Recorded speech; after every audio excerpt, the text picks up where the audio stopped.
Hey, welcome everyone. Hope you've had a fantastic week so far and ready to dig into Thursday because it leads up to Friday, which leads up to the weekend. So it's all good, right? Great to have you along. Do me a favor, let me know if you can see and hear me okay. Just want to make sure that everything is working the way it's supposed to be working. And then we can go ahead and jump in. Um, Let's see. Here we go, Timothy. Fantastic. Looks like we can do it then. All right. Well, let's jump right in then. Let's set some context. Let's just kind of remind ourselves where we are, right? Remember, we introduced capitalism and there were all kinds of problems with capitalism. Hey, Jaime. Well, and you know, there's problems. All right, we get that. But then Andrew Carnegie came along and said, you know what, we can solve these problems. This isn't brain surgery. So he recommended a few things. And one of the things he recommended is we need awesome managers. We need managers who know what they're doing. We're not just hiring them based on nepotism and all that. So he said, this is what we need. Well, a few folks stepped up and said, Carnegie, we're totally on board with you. In fact, we need to really set in place standards and processes and using the scientific method, figure out what a good manager is. And that's what we talked about on Tuesday, right? We had Henri Fayol, a Frenchman, who said, hey, there are a whole bunch of things involved in management. This is what it needs to include, and it's all about, the body corporate.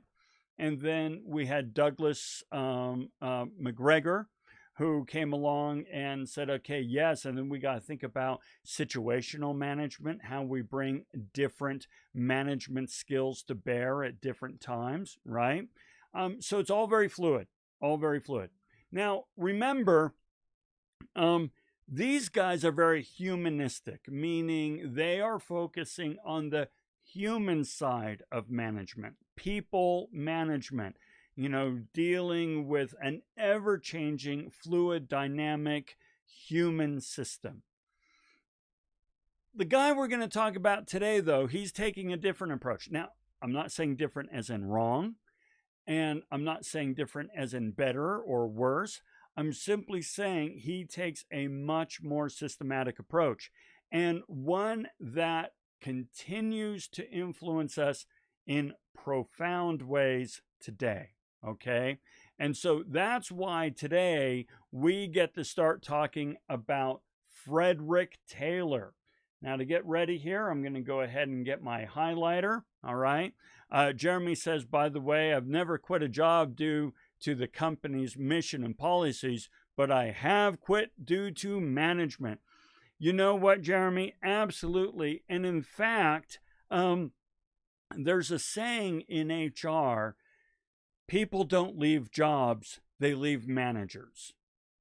And I really think that is, while it's an axiom and should always be challenged, it has been my experience that in often times that is the case. Okay, so let's talk about old Frederick Taylor here, all right? He's probably not going to win any fans, but that doesn't change the fact that the guy has been insanely influential. All right. So what do I mean? Well, let's talk about who he is just a little bit. So he is a mechanical engineer by trade. So frankly, he looks, the saying that to a hammer, everything looks like a nail? Well, I think we could apply that axiom to Frederick Taylor, that to him, everything looked like a mechanical engineering problem, including things that involved people. All right. He looked around and he said, you know what? There's no standardization in how we're working. Everybody's just kind of doing their own thing according to what they think works best for them.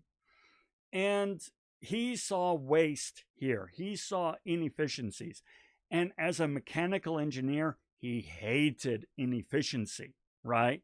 So while all the employees were just kind of doing their own thing and doing whatever worked best for them, he just saw chaos. All right. So he said, you know what? We need to figure out how to apply the scientific method to management. Now, for those of you playing at home, you remember the scientific method. The scientific method is you create a hypothesis, you design an experiment around that hypothesis, you test it, you observe the data, you measure the data, you put it up against the hypothesis, and then you adjust the hypothesis depending on what the data showed you, so on and so forth, right? Whether or not your hypothesis was correct or incorrect. You don't change the hypothesis, you don't change the data to fit the hypothesis, you change the hypothesis to fit the data.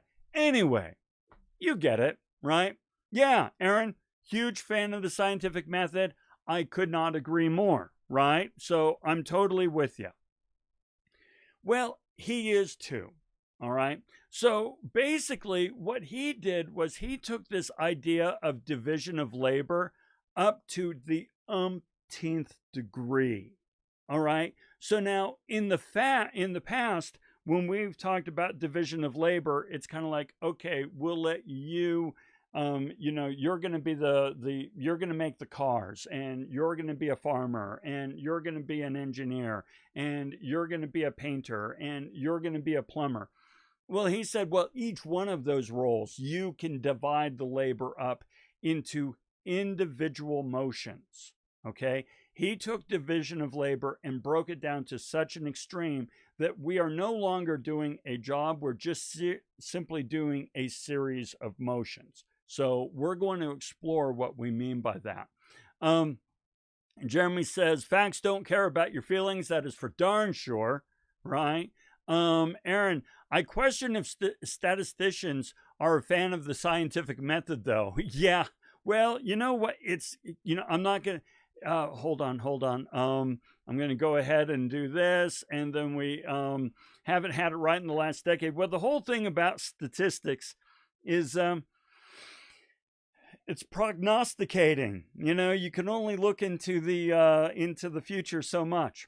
Anyway, if you want to talk statistics sometime and you really want to have a good time with it, you need to talk to Jeff Davis. He teaches management statistics here at Salt Lake Community College. And Jeff Davis is like brilliant in these ideas of statistics and explaining them. So yeah. Okay, so let's go ahead and keep going with Frederick Taylor here. Now, guys, he wasn't a fan of employees. He was a pretty cynical SOB, right? So I like this quote from him. Hardly a competent workman can be found who does not devote a considerable amount of time to studying just how slowly he can work and still convince his employer that he's going at a good pace. The guy was pretty cynical with employees. He figured they were all devising nefarious ways to cheat the employee and to give as little work as possible to get as much money as possible. We've talked about this in the past. This is the clash between the two sides, because employers, on the other hand, according to employees, want to get as much work out of us while giving us as little pay as possible. So he very much took a cynical view of employees. Nevertheless, he actually believed in paying the good employees quite a bit more than usual, because his whole idea was find the very best employees and pay them well, but then work the crap out of them. Okay. So yeah, Aaron, looks like you're taking his course next year. That's excellent. I'm glad you are. He's really good. Yes, very good. Timothy, you're taking the business statistics from Basil. Basil's very good as well. Excellent. Okay. Let's come back to this then. And I'm going to go ahead and mark there. There we go. All right. So let's talk for a moment. The reading talked about a couple of things that he was on about. Shoveling was one of them. Well, instead of going now, when it comes to bricklaying, we're going to actually explore the reading. But let's talk shovels for a moment. See this? Sorry, puppies. I just scared the puppies to death because I hit their cage. And now you're probably getting a really funky echo with the sound because it's now bouncing off of the shovel. In any case, you see this? This is a who's a what's it? A snow shovel. I bought this snow shovel years and years and years ago because I thought, oh man, this looks really good. It's huge. It's really deep, right? It's hefty, and it like kind of looks like a spaceship. So I'm like all over this shovel, and it's pretty darn heavy, right? And my wife is like, no, that shovel's a piece of crap. That's a piece of crap. She hated that shovel. And so she goes to Walmart and gets this little flimsy thing. I mean, I'm picking it up with 2 fingers. It's just so light. And look, it's small and it's made of cheap plastic and it's not deep at all. Doesn't even have an edge on it, so it's all beat up.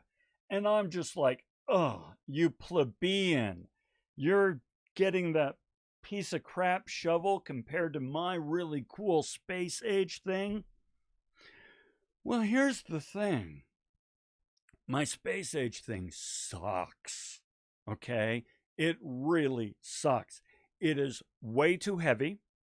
It is way too big and way too deep. And so when I get a good shovel full of snow, especially if it's wet snow, I can hardly lift it. It is just too heavy to lift. And it alone is really cumbersome and heavy. And so even when there's no snow in it at all, you're getting a workout. Whereas my wife's little flimsy Walmart thing, it handles like a dream. Yes, it picks up just the right amount of snow. You can work with it all morning long, clearing the driveway and so forth. And it's fantabulous. All right. So this is what Frederick Taylor is talking about when he talks about shovels, right? He devised this study where he was trying to figure out what is the absolute perfect size for a shovel. Because if it's too big, then it's unwieldy, too heavy, and you can't move stuff as efficiently. If it's too small, it takes too many trips and too many scoops to get the work done, right? And Aaron, you're hitting it on the nose, right? It's a question of, the weight and the load of each shovel and so forth. So what he did was he devised this study where he had a great big pile of dirt or coal. I guess it was coal. And he would give the employees a certain size shovel that could carry, say, like 25 pounds with each move. And then he would measure how many strokes it took and how long it took to move the pile. And then he would cut off a little bit of the shovel. So now it can carry 24 pounds. And then he did it for 23, 21, and then 20, and then 19, 18. You get the whole idea. And he's able to figure out where is the sweet spot. Where are they most efficient? And he found, I believe it was around 21 pounds. He found that a shovel that can carry 21 pounds of material is the optimal shovel. Well, I have not yet done a study on these 2 shovels. I don't need to. I know I hate my awesome shovel. But my guess is that it carries more than 21 pounds. And I would be willing to guess that my wife's shovel probably goes pretty close to 21. So exactly, that's what it's all about. Now, Aaron says, sounds like Lean Six Sigma. Well, funny thing you would say that, because we are going to be talking about Lean Six Sigma here very soon. I apologize. My puppy's having a dream and he barks in his dreams. Okay, so we are going to talk about Lean Six Sigma. Aaron, that is one of the areas in which Frederick Taylor's philosophy has really hung in there. Hang on. Watch.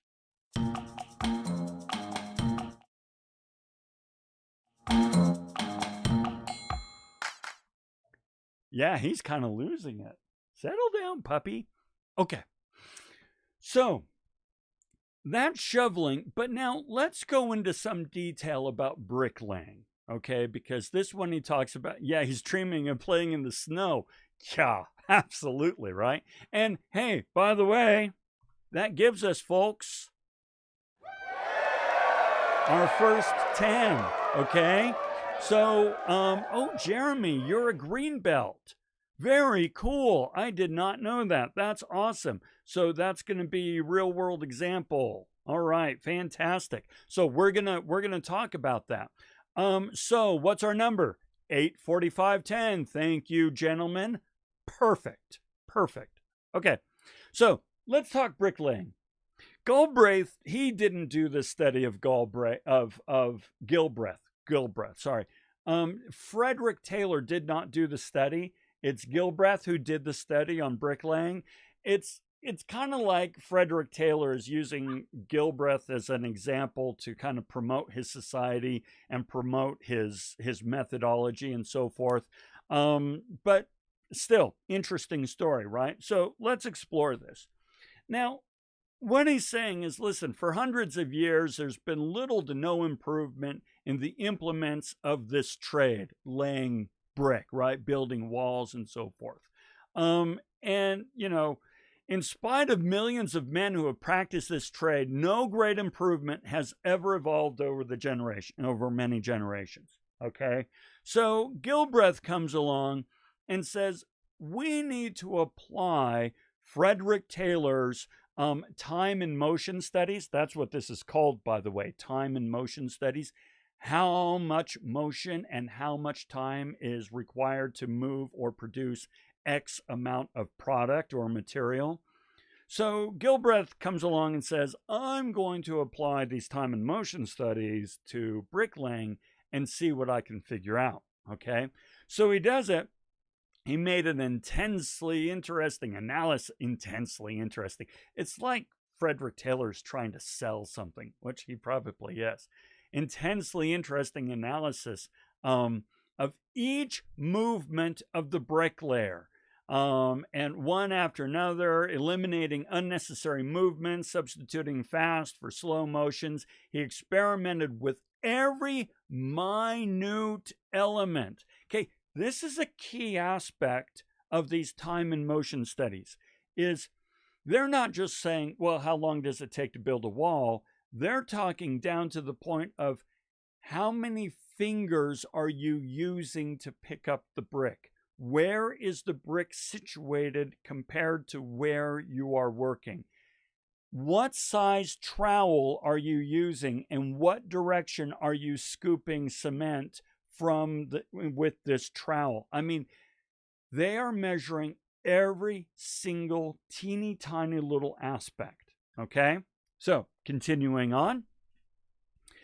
Every step in the process, he developed the exact position of the feet of the bricklayer should occupy with relation to the wall. How close to the wall? Where should the mortar box be? The height of the mortar box, the pile of bricks, and so made it unnecessary for him to step or toward a pile of bricks, right? He had everything right there, as they call it in cooking, mise en place, right? Everything is exactly where you can reach it nice and efficiently. He studied the height of the mortar box and the brick pile, designed scaffolding, put the table on the scaffolding. I mean, we are talking the position and size and weight of everything involved in the process. Okay. So Aaron says he's been involved in one of these time and motion studies. Do me a favor, Aaron. In a moment, we're going to have I'm going to ask you, where have you experienced this? So I really want to hear what that was all about. Timothy, and how efficient one person does it, going to be different than another person. Timothy, we're going to touch on that. Hold on to it. Okay. All right. Yes. Very good. Oh, a syringe with the ER. Okay. All right. I'm going to come back to that comment. Okay, so ultimately, he was able to change the movements of putting down a brick from 18 movements to 5. 18 movements to 5, right? And that's a significant savings of time and motion, right? So that's where I want to come in here. Where have you experienced this? Now, spoiler alert, you have experienced this a ton. There's hardly a job today that does not include some aspect of this. So think about it, especially your first jobs, okay? Your very first jobs out of high school or during high school and so forth, those are pretty much dictated by time and motion from the very onset, right? So think about this. Aaron, I'll include your comment in there, and let's see what we come up with. Where have you experienced the result of time and motion studies? So with that, let's go back to our puppies.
Okay, let's come back and take a look at these.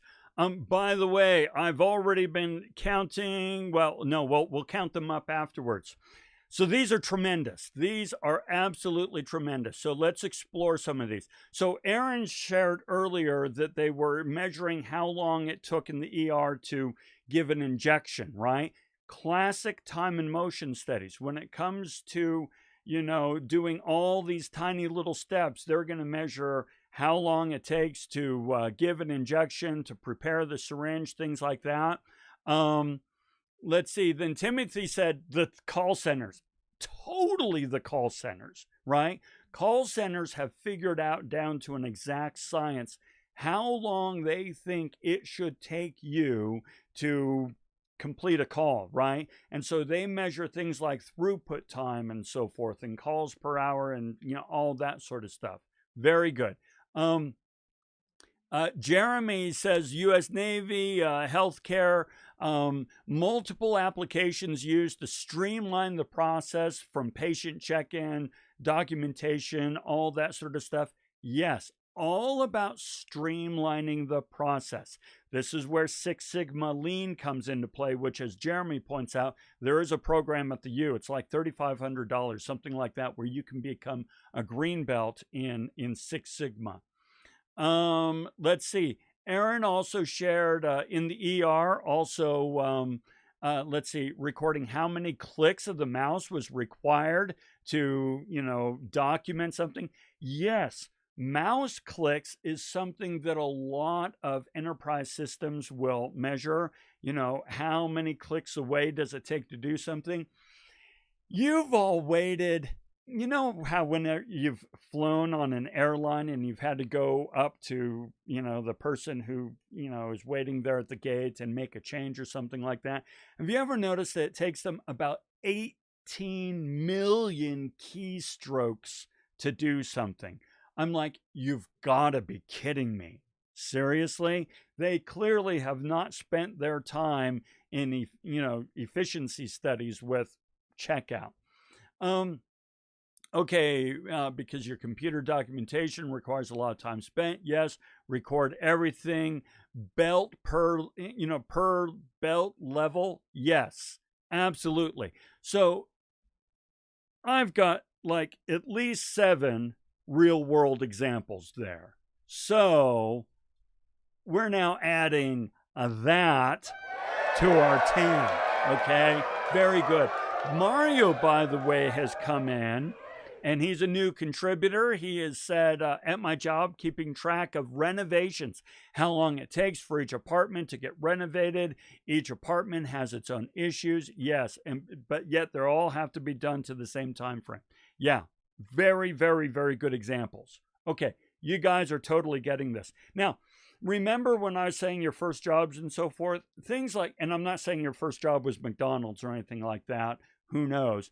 But fast food is all about time motion studies, all about Six Sigma, all about getting the greatest amount of productivity from the least amount of motion and time. So Frederick Taylor, every mass production assembly line in existence today owes its existence to Frederick Taylor. All right. Now, here's one of the things, though. And Timothy pointed this out. He said, well, okay, it might be really efficient for one person, but different people work at different paces. That is exactly what Frederick Taylor is trying to erase, okay? He does not want individuals making decisions on what is the best way to do things. He wants to, through scientific method, figure out the absolute best way and then require everybody to work in that exact best way. And if they don't, you fire them. And if they do, you pay them more and keep them on board. So let's see how he talks about this, right? It is highly likely that many times during the years, individual bricklayers have recognized the possibility of eliminating each one of these unnecessary motions. Remember how it went from 18 to 5 motions, right? But even if in the past he did invent each one of these improvements, no bricklayer alone has increased speed through their adoption, because it will be remembered that in all cases, several bricklayers work together in a row, and that the wall all about must grow at the same rate of speed. Okay, so I know I clicked all over that. I apologize. What's he saying? He's saying, listen, the group is the constraint. Let's say that you have 5 bricklayers working really, working together. And one of those 5 is like uber efficient. Doesn't matter. These others are constraints, right? They will always keep things going at the normal pace. And so in order for, it's the whole idea of the weakest link, right? In order for the wall to go up faster, all 5 need to be working at the most optimal level.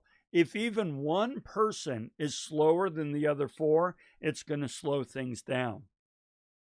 Jaime says, when I worked at Baskin-Robbins in high school, there was a specific amount of times that you did the scoop. Yes. And in fact, with Baskin-Robbins, Jaime, the size of the scoop and the shape of the scoop is very much predetermined, right? Very good. So this is what it ultimately comes down to. It is only through enforced standard of method, enforced adoption of the best implements and working conditions, and enforced cooperation that this fast work can be assured.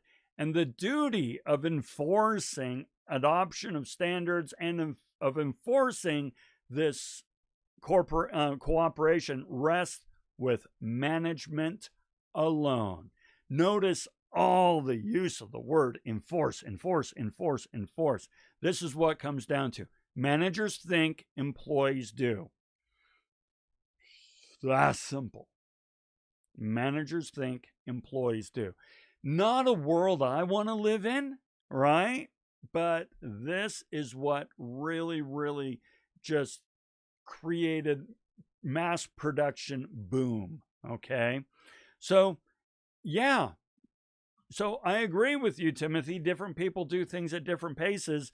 Frederick Taylor wants to eliminate that. He wants to create every employee into this perfect model of standardization.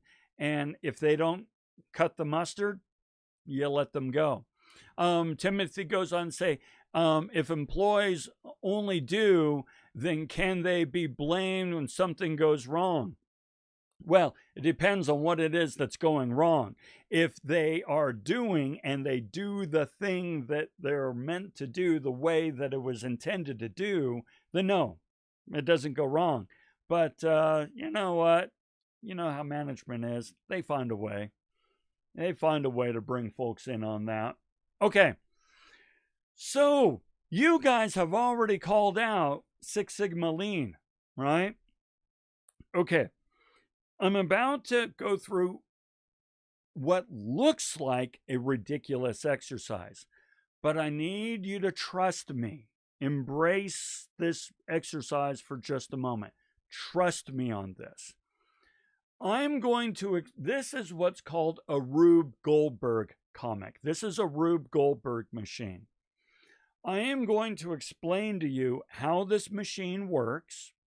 And then I would like you to tell me you choose any step you want, but at each step, how is it wasteful? I know this sounds ridiculous, but trust me, okay? So let me tell you about the steps, and you tell me which steps are wasteful and so forth when we go to our puppy cam. So this is an automatic napkin applicator. See this napkin? Well, here's how it works. This gentleman, he lifts his spoon full of soup, right? Well, that pulls this string, which actuates this spoon, flips a cracker up, and then Polly eats the cracker and dispenses the crumbs in this container. It eventually overflows and fills this bucket, which pulls open this lighter. The lighter then lights this fuse, which shoots off this rocket. That pulls this sickle, which cuts this string. And then that releases this clock's pendulum, and the napkin starts going back and forth. Automatic napkin applicator. Okay? So, here's what I want to ask you to do. In what ways is this wasteful? Okay, so let's go to our puppies for a moment and let's see what we come up with.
I had to stay on it because the puppies are moving and it's kind of fun to watch them.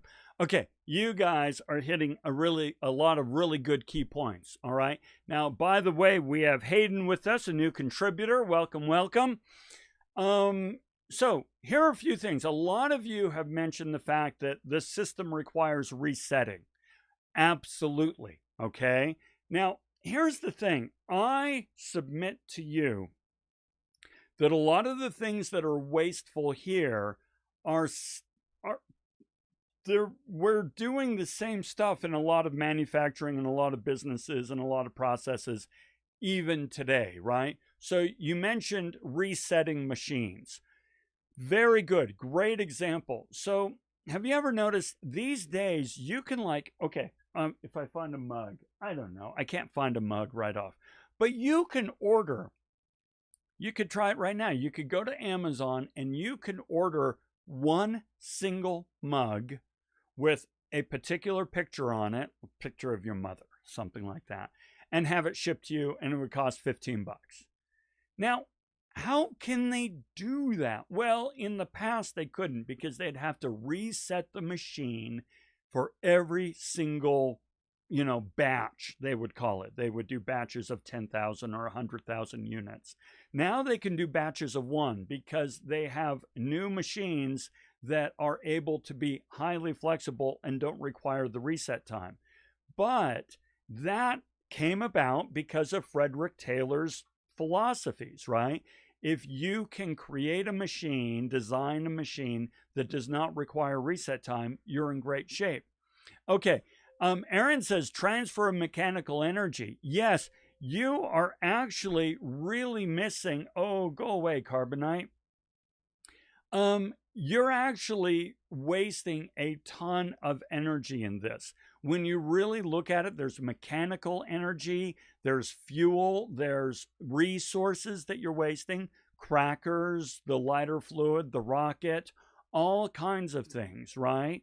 So there is a ton of energy going into the production of the service that is greater than the actual energy involved in the service. Okay, very good. Mario says, I think to cut, napkin, go back and forth, because without that, you're never gonna set it off and reset it. Yeah, so Mario's onto something here, right? You're actually overproducing what you need, right? So when that pendulum starts going back and forth, ain't nothing going to stop it until you reset the machine. So you have a choice. You either have to stop eating and reset the machine, or you just deal with overproduction, all right? Time it takes from start to finish.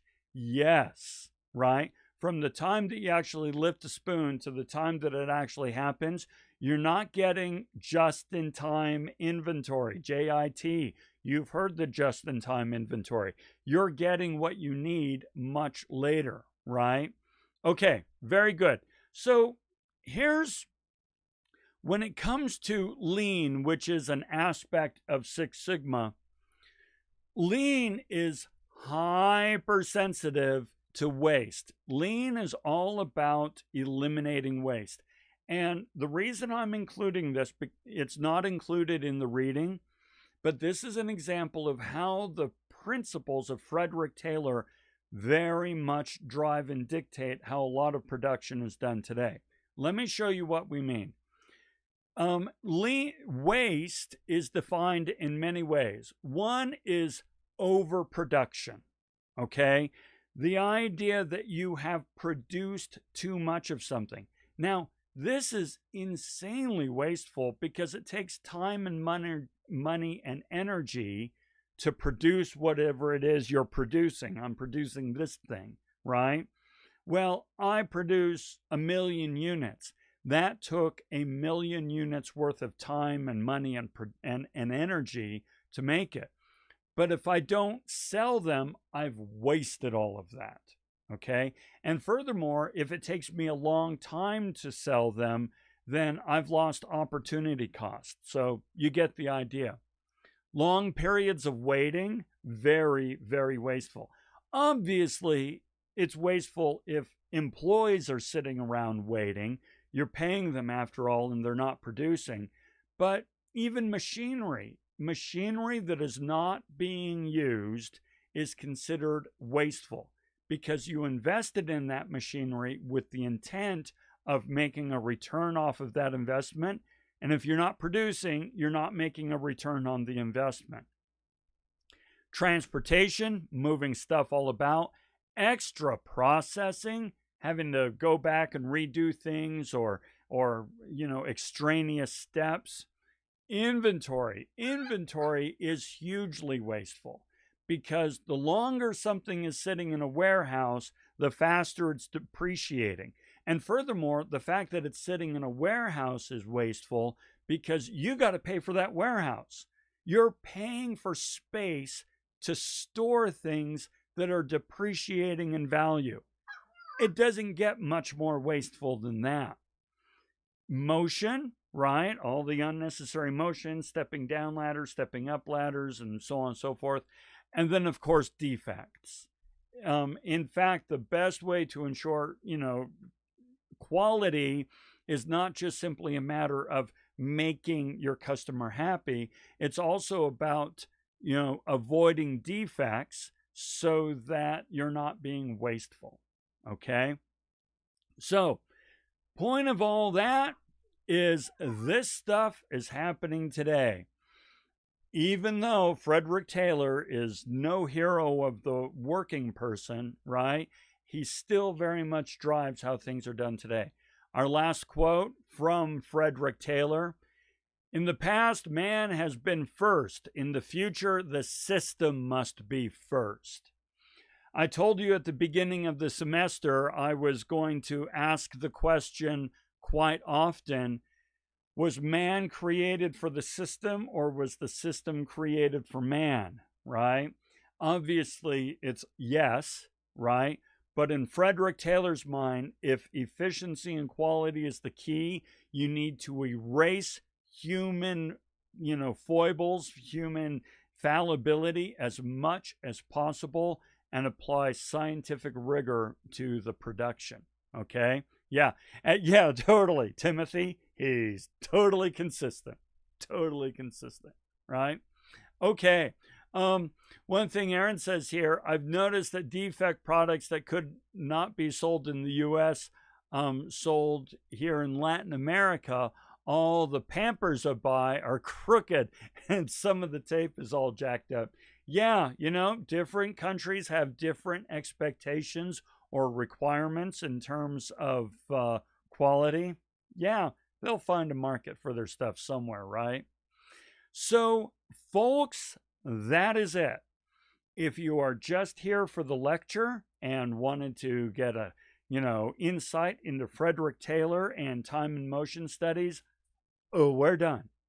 But one thing I'd like to do now, if you want to stick around, is I want to look ahead to next week so that you know what to do with our readings for next week. So if you're part of this class and want some guidance on the readings, stick around a moment. Okay? All right, so with that, let me come over here and we'll set that up. And every single time I say, oh, I should have this up before, and I never do. Okay, so I want to come over here. Let's go ahead and get me out of the way there, right? Let's come to our class.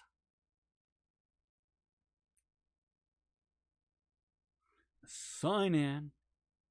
And let's see what our readings are next time and what you should focus on.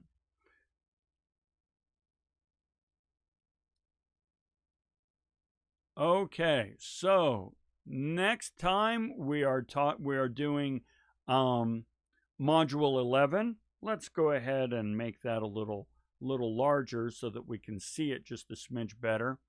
Okay, module 11. We've got actually 4 readings. Don't worry, I'm going to take care of you. The dependence effect, pecuniary emulation, diophysis, and of cheating. Okay? Guys, here's the deal. I will take care of you when it comes to of cheating. Don't bother reading that one. I will take care of you when it comes to Diophysis. Don't bother reading that one. I want to be really clear, guys. These are good readings. I'm not saying skip them because they're not good. They are, in fact, good. And if you're really enjoying the readings, by all means, read them. Okay? But what I am saying is I would much rather you spend your time on the dependence effect and pecuniary emulation and really delve into those than try to spread your time and attention across those 4 readings. So let me repeat what I just said. If you really enjoy the readings, these are excellent. Diophysis and of cheating are very, very good. Nevertheless, you have limited time, you have limited energy, you have limited focus, and so forth. I get that. I also understand that we're getting toward the end of the semester and it's really hard to maintain that energy. I understand. So what I'm asking is go ahead and read The Dependence Effect and Pecuniary Emulation. You will enjoy those. I totally promise. Because now what we're doing is we are moving into consumerism. This form of capitalism that we live in today, it is a consumer economy. And what do we mean by consumer economy? Well, Galbraith and Veblen are going to tell us what they mean by consumer economy. Okay? So that's where I recommend you focus. If we take a look at these, if we look at the dependence effect, it's not long. That's it. I mean, guys, that's short. All right. And truly, it is a good reading that you will enjoy. When it comes to Veblen, let's come back to Veblen. Veblen's good. It as well is short. That's it. All right. So you notice those are really just like maybe 4 pages of reading. So please delve into those. You'll enjoy them and it will really help us for next week. Okay. Timothy asks, you still have the home stretch assignment due today? Correct. Don't forget that home stretch assignment. I mean, home stretch. It's easy. It'll take you 5 minutes. You'll understand the assignment when you read it. Okay. So that's it, folks. That's what you should focus on for next week. We're getting toward the end. The next week are some of my favorite readings. I say that every single week, right? But next week is really some of my favorite readings. So I'm looking forward to those. As usual, I'm going to stick around, see if you have any questions, if I can help you with anything at all. Otherwise, have a fantastic day. More importantly, have a fantastic weekend, and we will see you next week. All right? Have a good one.